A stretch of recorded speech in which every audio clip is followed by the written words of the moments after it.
Hello students, एक बार फिर स्वागत है आपका इस चैनल में। और एक बात कहना चाहता हूँ कि अभी कुछ डिफेक्ट्स हैं।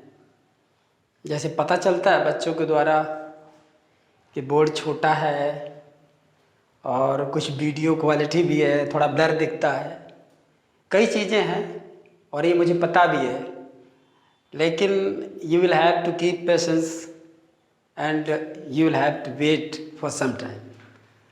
थोड़ा समय लगेगा इम्प्रूवमेंट में, धीरे धीरे हो जाएगा। और फिर ये है कि अगर कहीं ना कहीं से आपको थोड़ा बहुत समझ में आ रहा है, वैसे विश्वास करता हूँ काफ़ी कुछ आ रहा होगा, तो आपका काम बन जाता होगा। और थोड़ा सा इस मामले में एडजस्ट करना पड़ेगा, क्योंकि होता ये है कि ज्ञान प्राप्त करना अद्भुत बात है, लेकिन ज्ञान प्राप्त करने के प्रयास करना उससे भी ज़्यादा अद्भुत बात है, जो कि सभी बच्चे कर रहे हैं। कोई अपने घर को छोड़कर कहीं पड़ा हुआ है, कोई देहरादून, कोई दिल्ली में है, कोई राजस्थान में है, कोई कानपुर में है। तो ऐसे बहुत सारे बच्चे पढ़ रहे हैं और बहुत सारे बच्चे कितना प्रयास करते हैं और किस तरह की दिक्कतें और डिफ़िकल्टीज फेस करते हैं, ये उनसे ज़्यादा कौन जानता होगा। तो ये सब किस लिए? नॉलेज को गेन करने के लिए, अपनी कैपेसिटी और कैपेबिलिटी बढ़ाने के लिए तो ये करना पड़ता है। तो वही चीज़ है, यहाँ पर भी आपको थोड़ा सा एडजस्ट करना पड़ेगा, वो भी कुछ दिन के लिए। धीरे धीरे बोर्ड भी बड़ा हो जाएगा और इसका दायरा भी बड़ा हो जाएगा।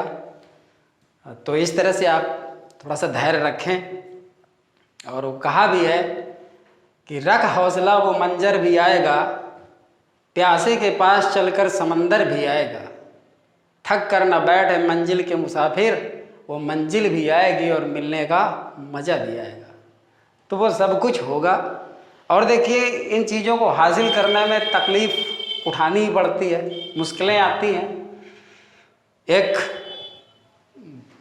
जो है, एक छोटी सी कहानी है, ज़रा सी मैं बता देता हूँ। गौतम बुद्ध का नाम आपने सुना होगा, जिनका नाम बचपन में राजकुमार सिद्धार्थ था।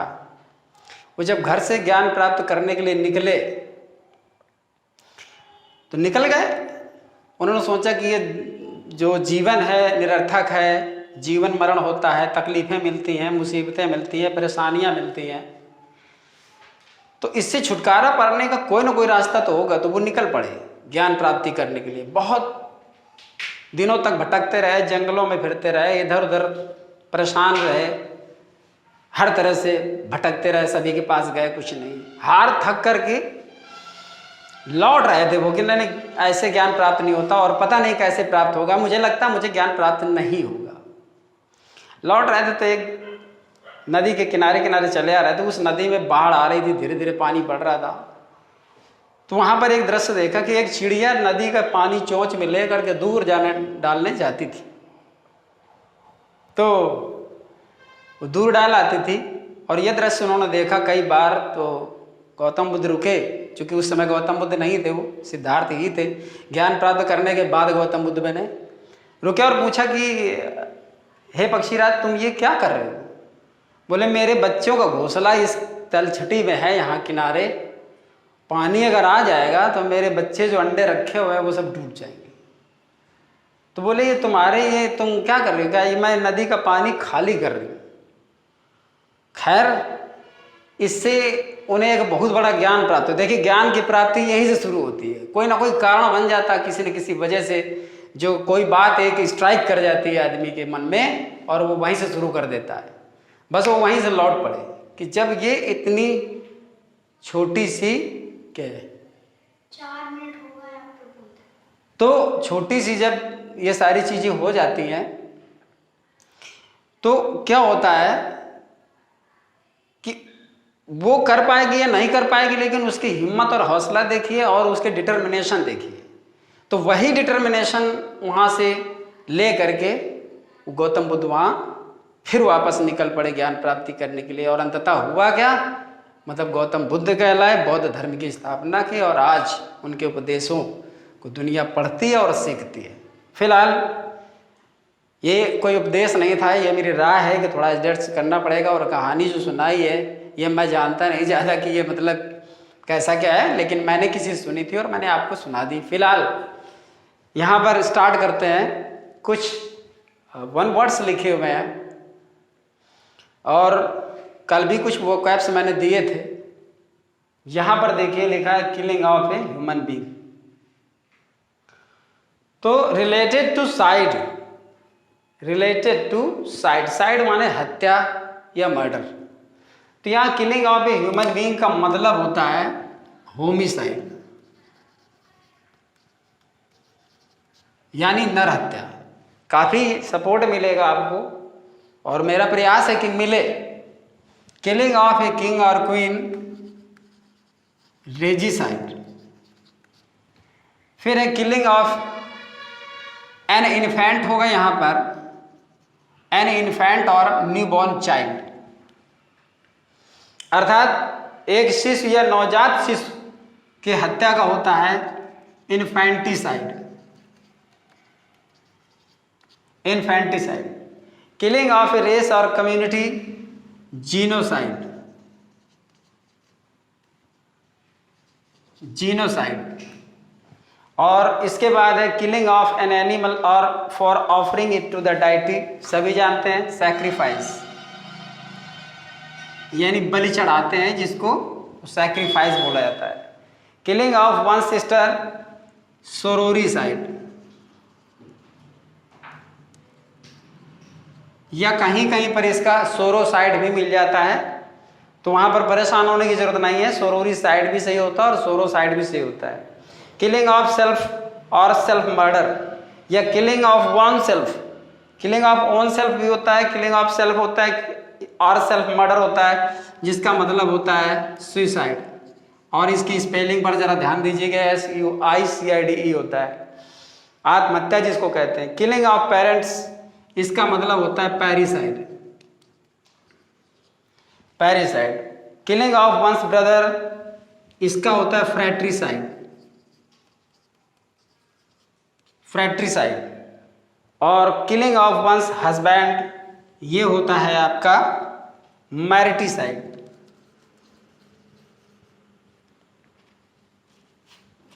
मैरिटिसाइड। यहां पर आई, यहां पर आई, ये आई बना हुआ है यहां, और ये जाकर मैरिटिसाइड हो गया। तो यहां पर देखिए ये साइड से रिलेटेड है 1 वर्ड्स। और यहां पर homicide, killing of human being, homicide कहा जाता है उसको। और किलिंग ऑफ ए किंग और क्वीन, राजा की हत्या हो या रानी की, रेजिसाइड बोलेंगे। किलिंग ऑफ एन इन्फेंट और न्यूबॉर्न चाइल्ड, इन्फेंटिसाइड बोलेंगे। किलिंग ऑफ ए रेस और कम्युनिटी, जीनोसाइड बोलेंगे। Killing of an animal for offering it to the deity, देवता के सामने किसी भी जानवर की हत्या करना, उसको ऑफर करने के लिए सैक्रिफाइस बोलेंगे, बलि कहते हैं उसको। और killing of one sister, sororicide या सोरिसाइड। और किलिंग ऑफ सेल्फ और self murder, suicide. Killing of parents, parricide बोलेंगे उसको। Killing of one's brother, fratricide. यहाँ पर स्पेलिंग देखो, कुछ बच्चे फैट्रिसाइड आर मिस कर देते हैं, फ्रैट्रिसाइड होगा। किलिंग ऑफ वंस हस्बैंड, और ये होगा आपका मैट्रिसाइड। तो यहाँ पर आपको ये इस तरह के यहाँ 1 वर्ड से रिलेटेड कुछ पॉइंट्स दिए हुए हैं। और आपके जैसे कुछ एक आध और हैं, वो मैं और बता देता हूँ आपको। ये देखिए, चाहे वो एकेडमिक हो या नॉन एकेडमिक हो, सभी के लिए ये आवश्यक है और सभी के लिए ज़रूरी भी है कि वो ये आना चाहिए उसको। ये बोर्ड एग्ज़ाम्स में भी पूछे जाते हैं और कंपटीशन में भी आ जाते हैं। अब जैसे है आपका किलिंग ऑफ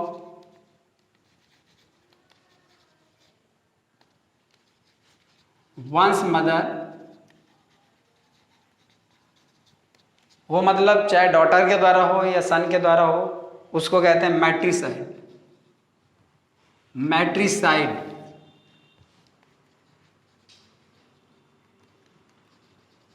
ठीक, मात्र हत्या बोलते हैं। अब अभी किलिंग ऑफ हस्बैंड था, यहां पर हो जाएगा किलिंग ऑफ वंस वाइफ उसको बोलेंगे यूक्सोरिसाइड। ठीक, यहाँ पर किलिंग ऑफ वंस मदर मैट्रिसाइड, याद रखिए किलिंग ऑफ वंस हस्बैंड था जिसका मतलब था मैरिटिसाइड, MARITI, यहाँ पर MATRI matricide. Killing of one's wife uxoricide, और किलिंग ऑफ वंस टीचर और मास्टर। देखिए इसको मैंने सोचा ये भी शामिल कर लेता हूँ टीचर का भी, तो यहाँ पर होगा मैजेस्टिसाइड।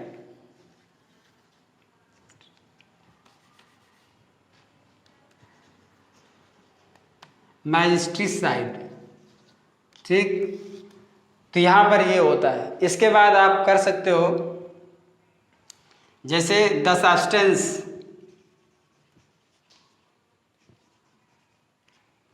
The substance for killing pests और इंसेक्ट्स, सभी जानते हैं पेस्टिसाइड बोला जाता है। तो ये देखिए जिनमें साइड लगा होता है वो सभी, साइड मतलब हत्या से संबंधित होते हैं ये सब। तो जितने भी हैं ये कहीं ना कहीं पर आते रहते हैं, होते बहुत हैं लेकिन मोस्टली जो ज़्यादा पूछे जाते हैं उन्हीं को यहाँ पर मैंने रखा है, और इन्हीं में कोई ना कोई पूछ दिया जाता है। चाहे जिस तरह का एग्ज़ाम हो ये सारी चीज़ें यहाँ पर आ जाती हैं। अब देखिए ये चूँकि कंपटीशन के बच्चों के लिए भी हो जाता है और बोर्ड के बच्चों के लिए भी हो जाता है, तो मैं ये सारी चीज़ें ले लेता हूँ ताकि दोनों तरह के जो ग्रुप के बच्चे हैं उन सभी का फ़ायदा हो। तो ये आप लोग याद रखिएगा।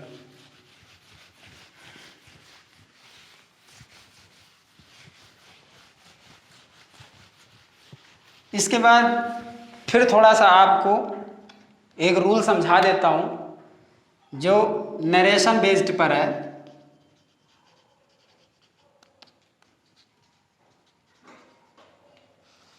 क्योंकि ये इसलिए ले लिया जाता है कि धीरे धीरे आप उन रूल्स को भी समझें जिनसे एकेडमिक में या नॉन एकेडमिक में क्वेश्चंस बनते हैं। देखिए डायरेक्ट स्पीच में जब किस तरह के सेंटेंसेस चेंज नहीं किए जाते हैं, जैसे ये आपकी रिपोर्टेड स्पीच है, ठीक, इसको हम रिपोर्टेड स्पीच कहते हैं जो इन्वर्टेड कॉमा के अंदर होती है, ठीक है ना। तो यहाँ वैसे तो सभी बच्चे जानते हैं कि मैथमेटिकल फैक्ट हो, कोई यूनिवर्सल फैक्ट हो या हैबिचुअल फैक्ट हो, हिस्टोरिकल फैक्ट हो, कोई भी मतलब इस तरह का फैक्ट है जो कहीं ना कहीं से एक अपना मतलब प्रूफ देता है ऑल टाइम का, तो वो तो नहीं चेंज किया जाता। पर कुछ ऐसे सेंटेंस में से टेंस का कॉम्बिनेशन है, मेरी बात पर ध्यान दीजिएगा, टेंस का कॉम्बिनेशन है जो मतलब इनडायरेक्ट में चेंज नहीं होता। जैसे अगर इसी रिपोर्टेड स्पीच में अगर दो सेंटेंस या दो क्लॉजेज ऐसे करके दी हुई हैं, जैसे पास्ट इंडेफिनिट दिया है और साथ में पास्ट इंडेफिनिट दिया है, मतलब दो दिए हैं पास्ट इंडेफिनिट के, कोई कंजंक्शन के द्वारा ऐड है, ठीक है ना। यहाँ मैं प्लस बना देता हूँ, जैसे पास्ट इंडेफिनिट दिया है और पास्ट कॉन्टिन्यूअस दिया है, पास्ट कॉन्टिन्यूअस दिया है। इसके बाद जैसे पास्ट कॉन्टिन्यूअस दिया हो, मतलब ये आगे पीछे हो सकते हैं, और पास्ट इंडेफिनिट दिया हो, ठीक। इसके बाद पास्ट इंडेफिनिट दिया हो और पास्ट परफेक्ट दिया हो, पास्ट परफेक्ट दिया हो और पास्ट परफेक्ट दिया हो और फिर पास्ट इंडेफिनिट दिया हो, ये आगे पीछे हो सकते हैं। और या फिर पास्ट कॉन्टिन्यूअस दिया हो और प्लस पास्ट कॉन्टिन्यूअस दिया हो। देखिए गौर करने वाली बात है, ध्यान देने वाली बात है, ये कहीं भी आ सकता है और किसी के लिए भी हो सकता है। यहाँ पर ये नहीं है कि ये बोर्ड के एग्ज़ाम के बच्चों के लिए सब तरह से आ जाते हैं। आपका कंपटीशन में कोई सेंटेंस दिया होगा और वहाँ पर आप कन्वर्ट करके चले आते हैं, कोई ऐसा ऑप्शन सेलेक्ट करके चले आते हैं जहाँ पर उसको बदलना नहीं है, तो आप गलत करके चले आए हैं, ये आपको पता ही नहीं चलेगा। तो ये चीज़ बहुत शॉर्टकट में है, इसको समझना है। बाकी जितने नहीं बदले जाते हैं तमाम ऐसे हैं जो नहीं बदले जाते हैं, लेकिन ये चीज़ आपको टेंस के लेवल पर है। जैसे पास्ट इंडेफिनिट पास्ट इंडेफिनिट है, जैसे हम कहते हैं कि he said comma inverted comma the boys played while the girls danced. अब ये एक the boys played while the girls danced ये चीज़ आ गई, तो अब ये सेंटेंस बदलेगा नहीं, जैसा है वैसा रहेगा। पास्ट इंडेफिनिट और पास्ट कंटिन्यूअस टेंस, जैसे हम ये कहेंगे कि when I saw him he was studying, जब मैंने उसे देखा वह पढ़ रहा था। तो यहाँ पर ये चीज़ भी बदलने लायक नहीं होती है। इसके बाद जैसे आ जाता है past continuous past indefinite, while the bus was moving on the hills the brakes failed, यानी जब बस पहाड़ी पे जा रही थी ब्रेक फेल हो गए। बदलने की सिचुएशन नहीं है, आप बदल के देखिए, सेंटेंस डिस्टर्ब करेगा। Past indefinite past perfect tense, the doctor came after the patient had died, आप बदलोगे नहीं, बदलोगे दिक्कत हो जाएगी। ये इसलिए कि ज़्यादा डिटेल में यहाँ ले नहीं सकता, वीडियो बड़ा हो जाता है, पर यहाँ पर समझ लीजिए, आपको ये समझ में आ जानी चाहिए बात कि हाँ ये है। और पास्ट परफेक्ट और पास्ट इंडेफिनिट बस वही चीज़ है कि जैसे हम कोई भी सेंटेंस बोल दें कि द डॉक्टर हैड रीच्ड या the doctor had come before the patient died, और यहाँ पर पास्ट कंटिन्यूअस और पास्ट कंटिन्यूअस टेंस दोनों अगर ये आ गए हैं तो फिर वैसे तो होता है पास्ट कंटिन्यूअस को पास्ट परफेक्ट कंटिन्यूअस में बदल देते हैं, पर यहाँ पर ये चीज़ नहीं है। जैसे हम ये कहते हैं कि the boys were playing the girls were dancing, the boys were playing while the girls were dancing, अब ये दोनों आ गए तो दोनों को नहीं, आप उसी में रखना पड़ेगा। तो ये टेंस का कॉम्बिनेशन है जो नरेशन बेस्ड बता रहा हूँ, रिपोर्टेड स्पीच में ये चीज़ें बदली नहीं जाती, वहाँ पे प्रॉब्लम होती है, सेंटेंस का कॉम्बिनेशन डिस्टर्ब हो जाता है। इसलिए शॉर्टकट में ये चीज़ ध्यान रखिएगा, क्योंकि आज यही है कि थोड़ा सा जब बहुत बड़ा हो जाता है वीडियो तो अपलोड करने में दिक्कत होती है।